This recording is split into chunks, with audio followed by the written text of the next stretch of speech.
Fresh TV News Update. NAS Joint Committee approves 6 states for Southeast, rekindles Igbo's hope for equity. Federal government vows to stop ASU strikes, promises measures to ensure stability. Dangote set to expand refinery capacity to 1.4 million BPD. Tinubu's policies claims to slash food prices by 40 to 55%.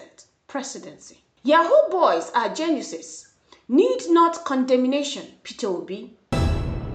Now on the news in details. In a landmark decision, the Joint Committee on National Assembly and Constitution Review has endorsed the creation of a 6th state in Nigeria's southeast geopolitical zone, a move many see as a symbolic victory in long-standing calls for equity representation for the Igbo communities. After a 2-day retreat held in Lagos, the committee deliberated over 55 proposals and reached a unanimous vote to increase the southeastern state count from 5 to 6. The decision is driven by the demand for the fairness, justice, and political balance, as the Southeast has been one of the few zones with few states than others. Deputy Senate President Barrow Jibrin and Deputy Speaker of the House of Representatives Benjamin Kalu co-chaired the session. Kalu, in particular, has been a vocal champion of the 6-state concept, arguing that the move would correct structural inequalities. The motion to create the new state was tabled by Senator Abdul Ningi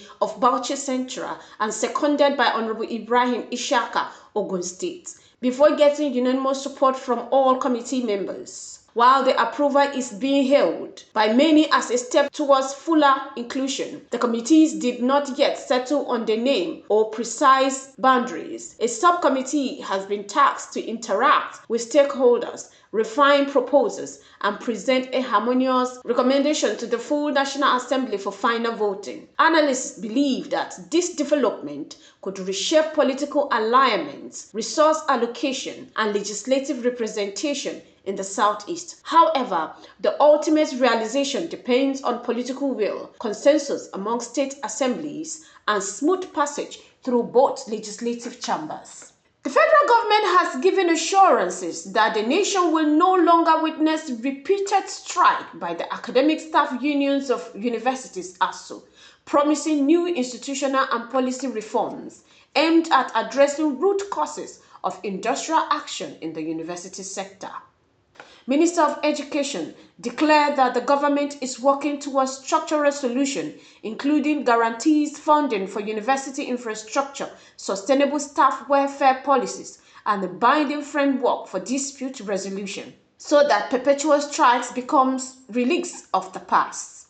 Speaking at the policy forum, a spokesperson for the government said that while ASU demands over promotion backlog and academic funding are legitimate, strikes are not the best tools for raising grievances and compromise learning outcome and national advancement. Union leaders have in the past years criticized the government for ad hoc response, non-implementation of agreement, and the absence of mechanism for early intervention. The new promise of long-term stability was welcomed by some education stakeholders, but others cautioned that trust would only be earned through consistent follow-through and credible engagement. Industrialist Aliko Dangote has officially announced plans to nearly double the processing capacity of the Dangote Petroleum Refinery from 650,000 barrels per day to 1.4 million barrels per day, making a bold push to position it as the world's largest single-train refinery. During a press event held at the refinery in Lagos, Dangote revealed that expansion work has already begun. He stated that the upgrade will involve adding a new train, upgrading power generation, and adopting modern refinery technologies in partnership with licensors firm. The billionaire said the move is part of his vision to secure energy independence for Nigeria, reduce refined import dependence, and lower fuel prices across the board. This expansion reflects our confidence in Nigeria's future, our belief in Africa's potentials, and our commitment to building energy independence for our continent, Dangote said. The people expected to generate across 65,000 jobs during construction, with over 85% workforce comprising Nigerians. Additionally, Dangote projects the refinery could command a turnover of up to $55 billion annually at full scale, citing increased petrochemical output like polypropylene in tandem with fuel operation. Analysts believe that the expansion will shake Nigerian oil and gas landscape. It may compress margins for smaller refiners, increase pressure on crude supply chains, and demand deeper regulatory assurance for feedstock sourcing. To fund the upgrade, Dangote has floated the idea of listing part of the refinery on the Nigerian Stock Exchange and possibly selling up to 10% equity, as well as securing multi-billion-dollar lending. If successful, the expanded infrastructure could deliver clearer Euro VI standard fuel, bolster Nigeria's position in the global refining value chain, and deliver sustained downward pressure on domestic fuel prices. However, challenges like crude supply, logistic foreign exchange volatility, and regulatory bottleneck remain critical test execution.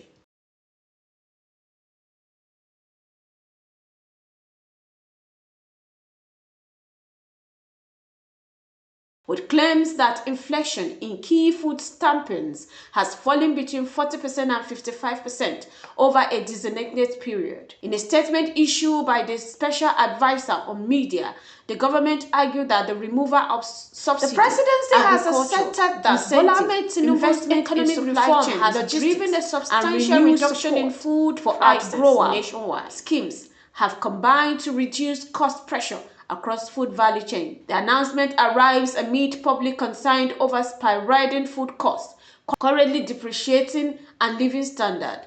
While pro-government analysts welcome the change as a demonstration of reform dividends, critics remain cautious, citing lagging statistical validation and lingering price disparities across state and rural communities. Independent economists have called for official data from the National Bureau of Statistics to confirm or refute the magnitude of the drop.